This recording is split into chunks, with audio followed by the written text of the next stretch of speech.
Står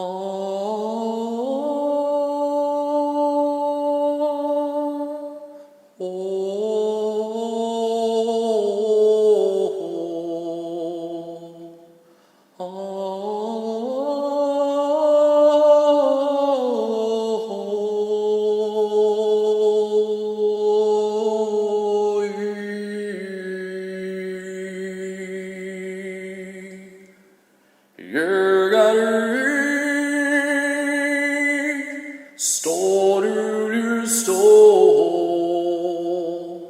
gör du står du slig, en karuri,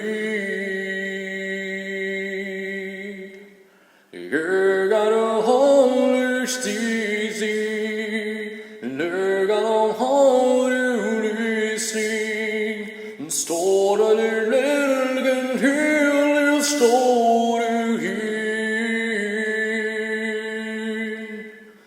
lögar når du står,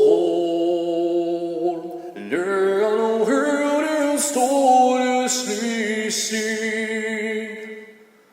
så du får välja.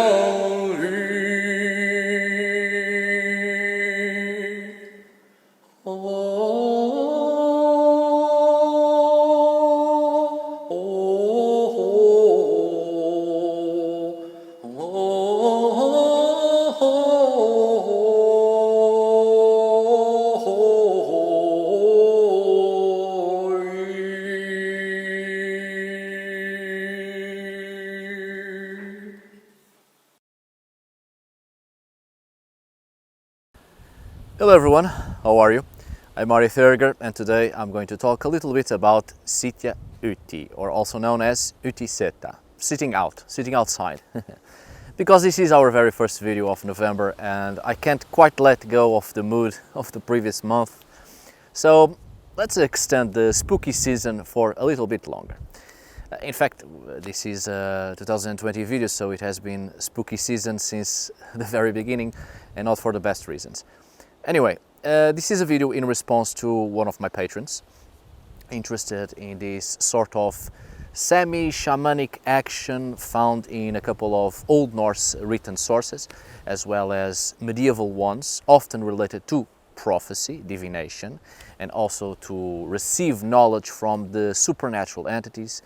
And this action has, of course, developed through time, and of course it has developed into particularly important actions within some Scandinavian, medieval and modern sorceress acts, or sorcery in general, as well as within trolldom, as a form of divination.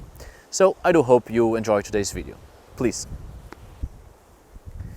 To avoid having to repeat myself for your own sake and for the sake of this video, if you allow me, of course, my dear friends, and if you remember, please, I do advise you to watch my previous video entitled Norse Religion, Cult of the Dead, which you can see right here in this right upper corner in this information icon.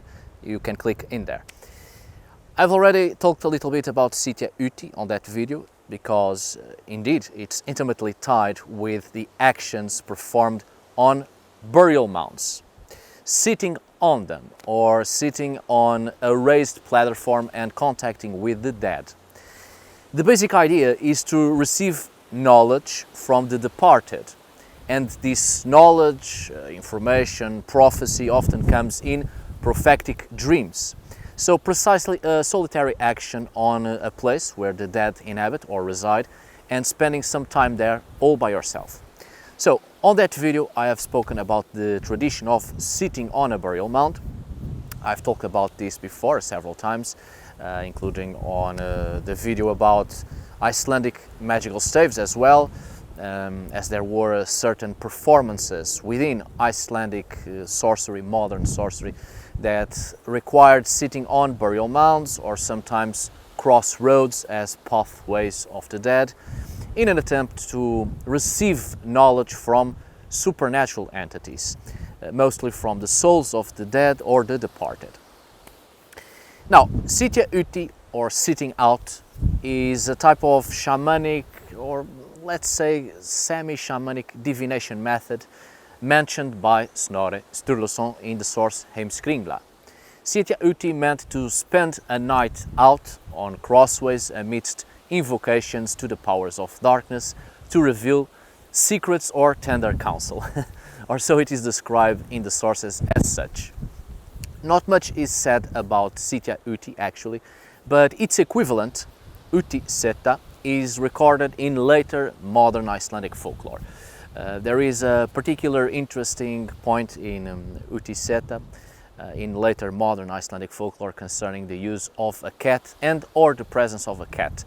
And I quote in the performance of Útiseta: "The intending sitter out must take with him a cat, Freya's attribute, a grey sheepskin, the hide of a walrus or an old ox, and an axe. Here the axe, in an uncountable way, drives the cat out of the ceremony and is made to serve a purpose it cannot serve, for no eye can see the edge of it in the dark, while the eyes of the cat are visible enough." Of course, it's a little bit cryptic, I know. It's a little bit confusing, this performance. But if the cat was still preserved in relatively modern shamanic/ritualistic practices of Útiseta, it is perhaps logical that the tradition of the cat must have been passed down from the Norse shamanic practice of Sitja Úti. On the archaeological perspective, we have a number of cases of burial mounds or barrows from the migration period which are not rounded at the top as the ones from the late Iron Age and Viking period. They have been purposely flattened at the top to give them an appearance of platforms. We have clear examples such as this in the burial mounds at Husby and at Old Uppsala. Burials with a flattened top with a slight slope suggesting a sort of stage in which action would be visible from those standing below. It has of course been suggested that in cases such as these, stones were set on the tops of the burial mounds to form a seat or on the flattened top, or a platform where someone would actually sit on them, sit down or perhaps stand up, or to perform a ritual or utter words on a rite or celebration or a special occasion. So it's curious because most Scandinavian burial mounds, even in Scandinavian colonies such as Iceland, are situated in close proximity with the local assemblies, the thing, the assembly or the council. And among such burial mounds can be found some with their tops purposely flattened.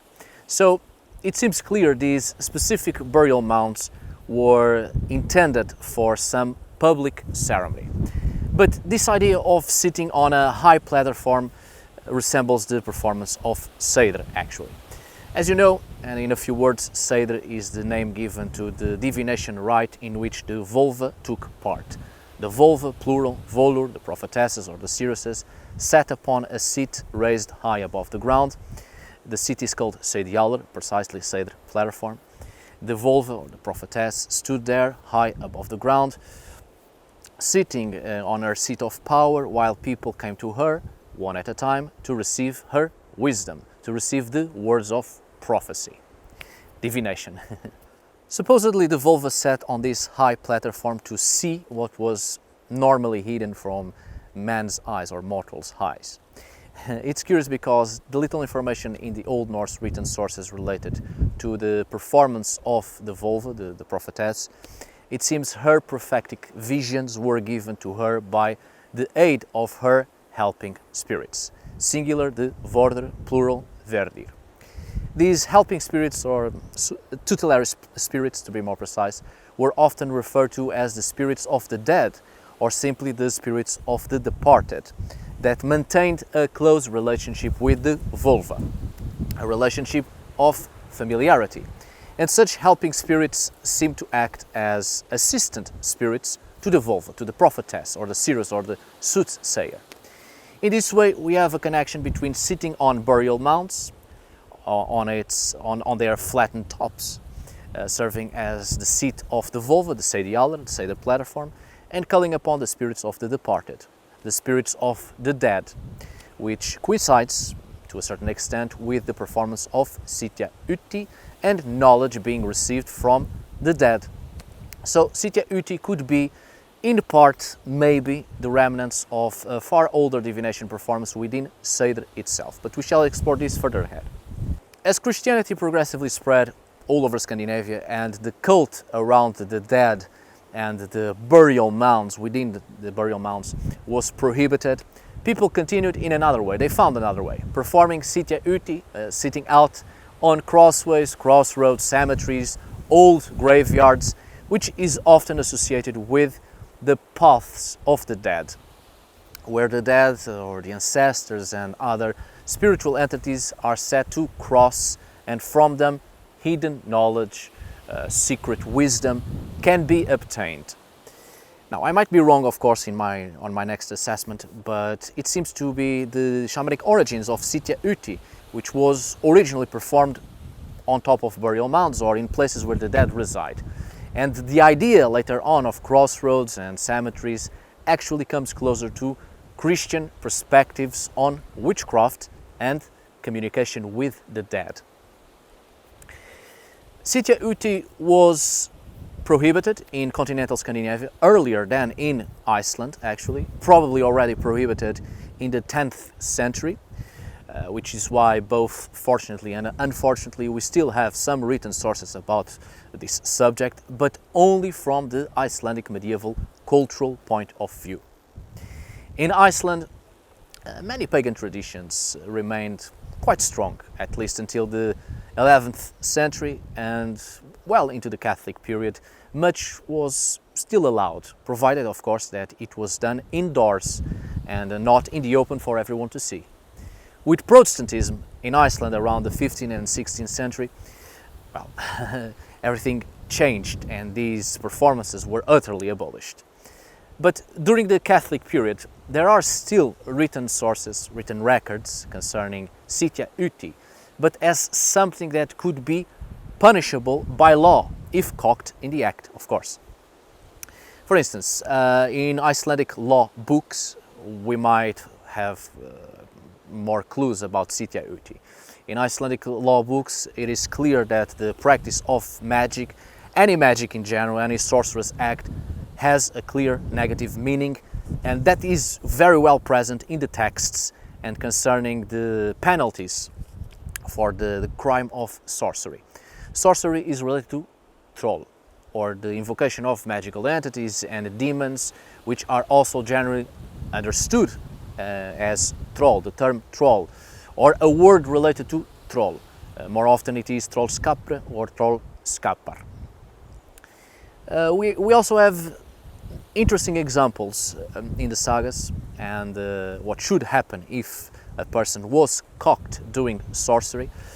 For instance, let me quote a particular passage, if I'm not mistaken, from Gisla saga. But because of the demonic force trollskapre that Thorgrim had used in his witchcraft seidr, and because of his incantations, it will not be granted him that the chieftains would take care of him. Another example in Fråga saga. Then they are criminals who cannot be ransomed. They have forfeited property and peace, land and lost money or lose money, their hereditary land as well as all others, and also for murder and sorcery and sitting outside to awaken the demonic forces to practice heathenism thereby. Just another example, bear it with me, and I'll put them on the screen, don't worry, so please do pay close attention to it. This one in Scripta od Thorlaks, yes, bishops. Or if a person sits outside to gain knowledge, edastir manar uti til frolex, or practices witchcraft, in here galdra, or deals with bewitched objects, or practices things that are heathen, the bishop shall set the penance, even if the crime is reported to the priest and not to the bishop. Another example, just one last example, in Jarndida in Aukondarbok.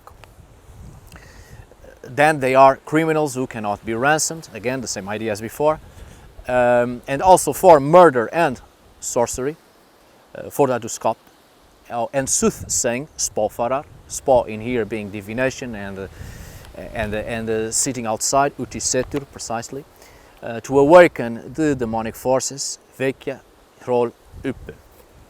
Now, these are some of the examples, and we clearly see that sitting outside became perceived as an evil sorcerous act in Iceland, and for divination and to call upon demonic forces. Contact with unnatural beings is explicitly pointed out in the formulation "awaken the trolls," and the heathen character of such activities is underlined in some of the texts. Trolls, or troll in here, may denote any supernatural, non-human forces rather than specifically giants, all right? Contact with other than Christian spiritual entities was clearly seen as a threat to the Catholic society of medieval Iceland, and therefore it was illegal and condemned. The perceived connection between Útiseta and contacts with creatures from other worlds or spheres of reality is formulated in broadest detail in the new Christian law of Gulathing. Apart from mentioning other kinds of magic such as galdrar, gerningar and spådomar, the paragraph I will quote for you next concentrates specifically on forbidding belief in or contact with supernatural forces such as the Lenvithir, Draugr and Hogbuar. And I quote, "And these things belong to superstition and heathen faith. Witchcraft and sorcery, galdrar och gerningar, and calling another person trollriden, trollridu, prophecies and belief in land spirits, they are in groves or mounds or waterfalls, as well as sitting outside, utesittning, in order to ask about destiny, et spyrja örloga, and renouncing God and the Holy Church in order to find treasures in mounds or get rich or wise in other ways, as well as trying to awaken revenants or mound dwellers, then one is outlawed with all his property, and half goes to the king and half goes to the bishop." Now, this text suggests that some people were suspected of believing that such supernatural creatures could provide them with wealth and knowledge. So, rather than being seen as directly hostile, they were regarded as dangerous for the Christian society, as they lay beyond the boundaries and power of the Christian Church. So Útiseta seems to have been perceived as one of the possible kinds, rather than the only kind, of crossing this boundary between the human Christian world and the non-human or heathen world. The assumed purpose of Útiseta is formulated in the phrases "seidr manar til Úti til froðleiks" and "Útiseta et spyrja örloga." The practice thus seems to have been associated with divination or with receiving heathen knowledge, just like the performance of seidr and consulting the helping spirits / tutelary spirits of the vulva. The negative perception of Útiseta reflects the idea that knowledge was not always appreciated. The source of the knowledge seems to have determined its value in the community's eyes. For instance, in Norse mythology, the dark primordial forces are sometimes consulted by the god Odin, who is always eager to receive hidden knowledge from these primordial forces. But as a powerful deity he is, or as he is described, he makes sure that the boundaries between the worlds are firmly closed again after his mission is finished, and he knows how to use the obtained knowledge to the benefit of the world's order. So perhaps this was the main fear from the part of Christians. The consultation of supernatural forces from other worlds, realities and spheres, and the door wasn't closed properly by the heathens, giving a sense that the heathens were doing things carelessly, and demons and other such beings would be set loose upon the world and create disturbances and havoc in the Christian world, in the Christian society.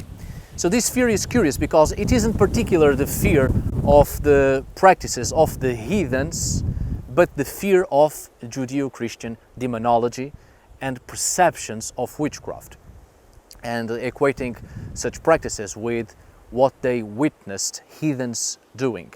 And the lack of knowledge from the part of Christians towards the heathens, on the heathen practices, caused this fear because Christians were comparing such practices with what they knew from their own superstitions, most likely Judeo and early Roman Catholic superstitions. Or perhaps this fear may derive from the belief that any human does not possess the ability to control the boundary, the way the gods or the divine or God can. So it remained weakened once it had been opened. But once again, this seems to demonstrate a certain sense of inferiority. The Christians believing the heathens to be uneducated, careless oafs, or simply the use of such arts in an unwisely manner and thus disrupt the social balance and order.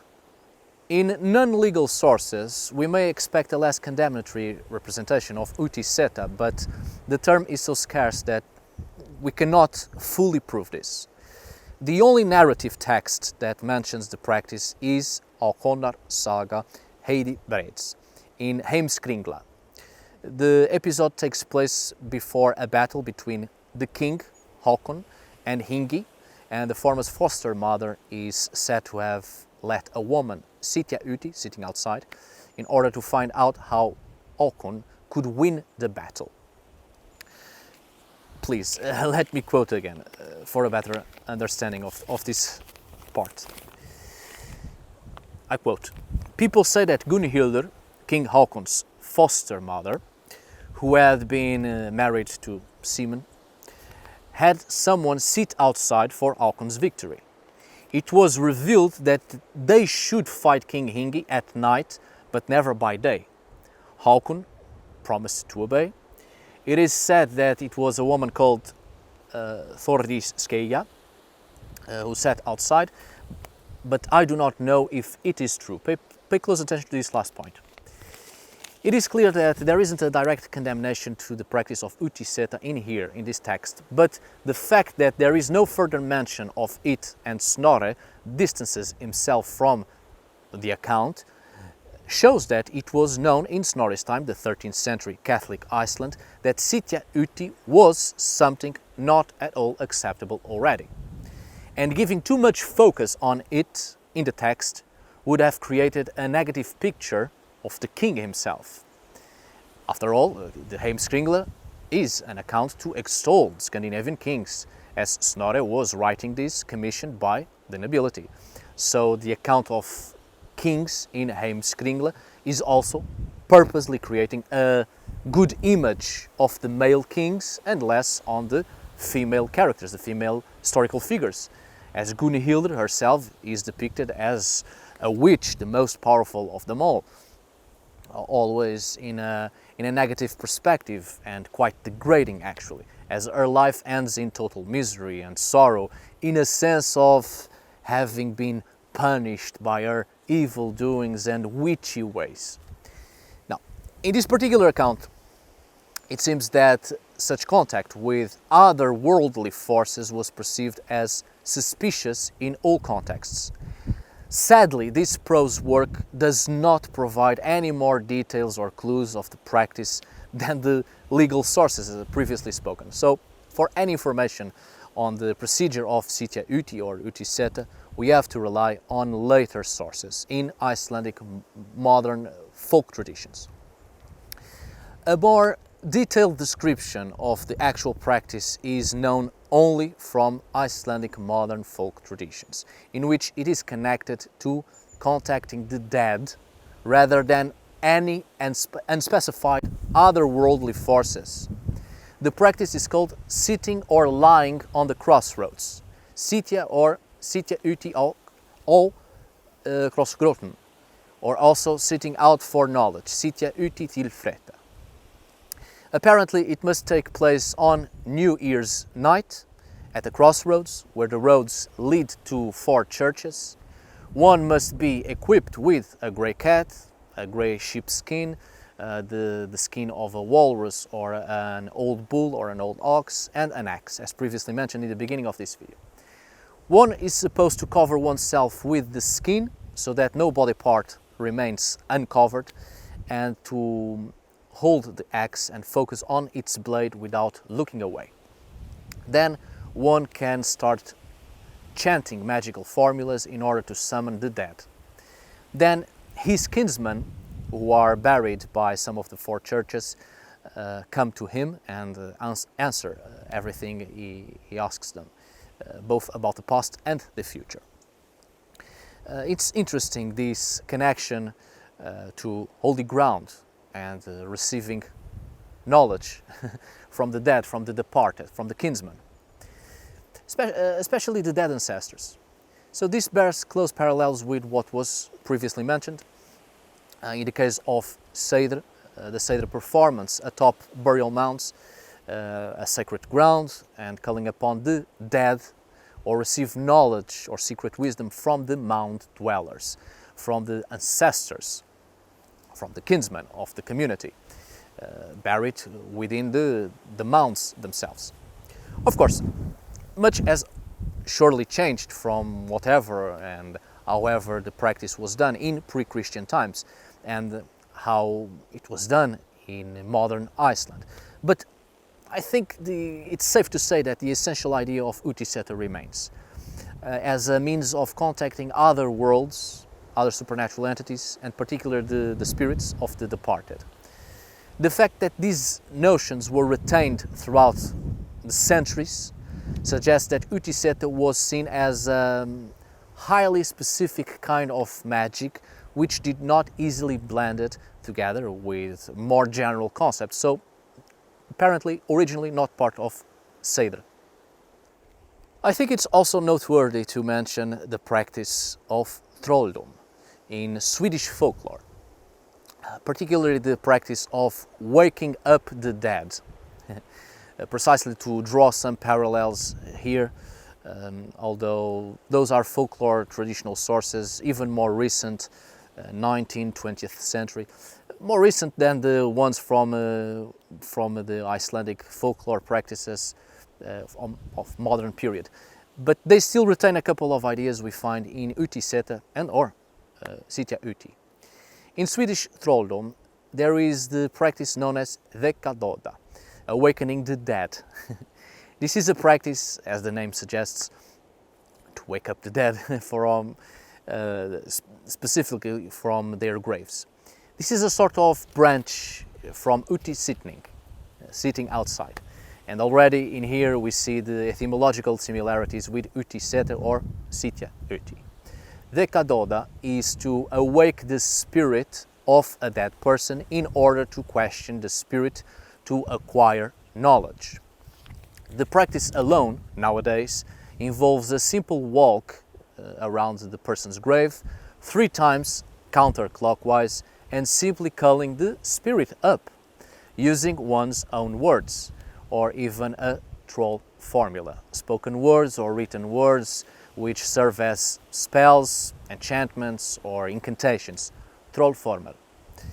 There are more than 50,000 troll formulas that have survived and have been collected in Sweden alone. There is also the method of waking up the dead with a stick by beating them to death again.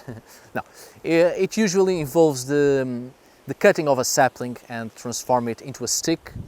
The cutting and the fabrication of the stick should be on a Thursday, and this particular day in Scandinavian folklore was the chosen day to practice magic even before, of course, the Christianization of Sweden, precisely on Thor's day, the day of the god Thor. The stick should be brought into the grave of a person. On the same day, the cutting of the sapling was performed.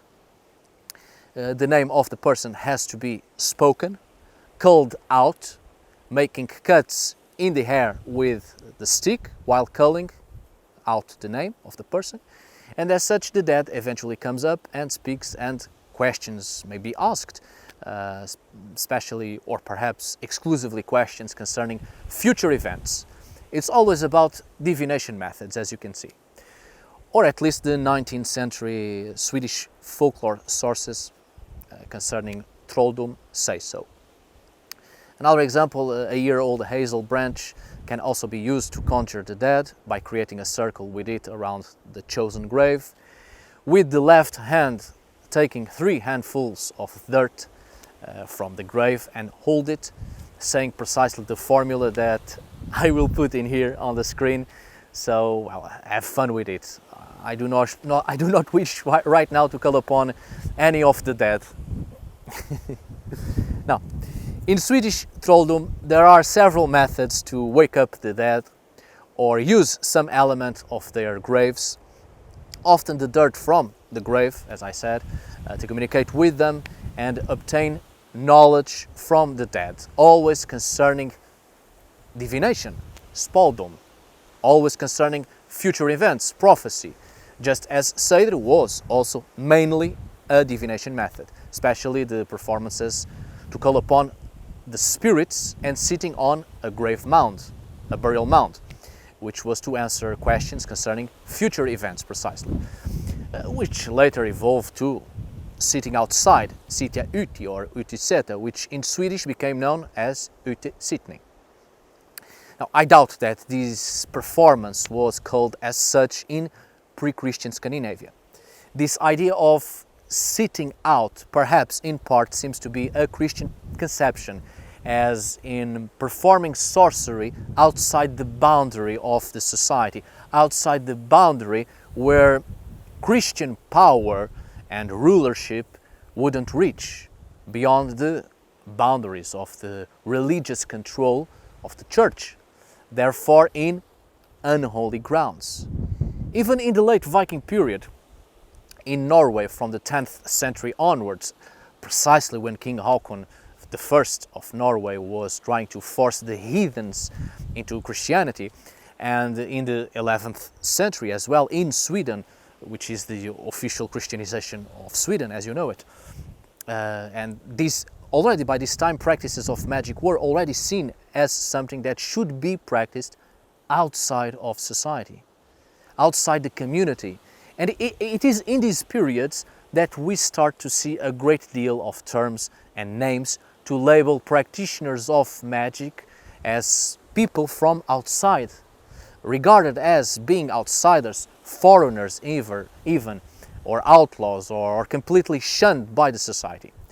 Once the practice of sitting on a burial mound was a public performance, most likely in burial mounds closer to the places of the assembly and the rest of the community, but with the advent of Christianity, this was prohibited, and new religious perceptions and the fear of magical arts, such as these practices known as sitting outside, so over the border of Christendom, for fear of what doors may be left open and unguarded. Alright, my dear friends, I hope you have enjoyed this video. Thank you so much for watching. See you on the next video. And as always, tack för idag.